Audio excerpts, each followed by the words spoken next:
Kozhikode Nadapuram panchayat secretary UDF നേതാക്കൾ കയ്യേറ്റം ചെയ്തെന്ന് പരാതി. നാദാപുരം പഞ്ചായത്ത് സെക്രട്ടറി റെജുലാലാണ് പോലീസിൽ പരാതി നൽകിയത്. രമ്യ ദാസ് നൽകും വിവരങ്ങൾ. രമ്യ, എന്താണ് കയ്യേറ്റം ചെയ്യാനുള്ള കാരണമായി മനസ്സിലാക്കുന്നത്? പരാതിയുടെ ഉള്ളടക്കം എന്താണ്?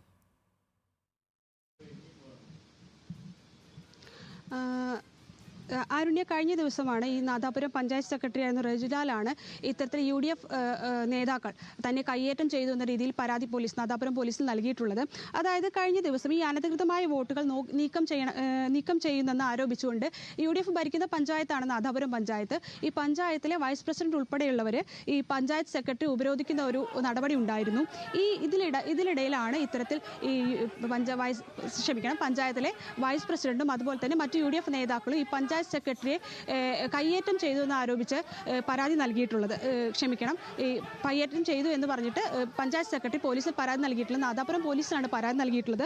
അതായത് അനർഹമായ വോട്ടുകൾ പട്ടികയിൽ നിന്ന് തള്ളുകയും അതുപോലെ ഹിയറിംഗിന് ഹാജരായിട്ടും വോട്ടുകൾ പട്ടികയിൽ ഉൾപ്പെടുത്താത്തതിനും പ്രതിഷേധിച്ചായിരുന്നു ഇത്തരത്തിൽ കഴിഞ്ഞ ദിവസം ഇന്നലെയാണ് UDF നേതാക്കൾ പഞ്ചായത്ത് സെക്രട്ടറി ഉപരോധിച്ചിട്ടുണ്ടായിരുന്നത്. ഇതിനിടയിലാണ് ഇത്തരത്തിലൊരു സംഭവം ഉണ്ടാകുന്നതും പഞ്ചായത്ത് സെക്രട്ടറി നാദാപുരം പോലീസിൽ പരാതി നൽകിയിട്ടുള്ളതും. ആരുണ്യ, രമ്യ ദാസാണ് വിവരങ്ങൾ നൽകിയത്.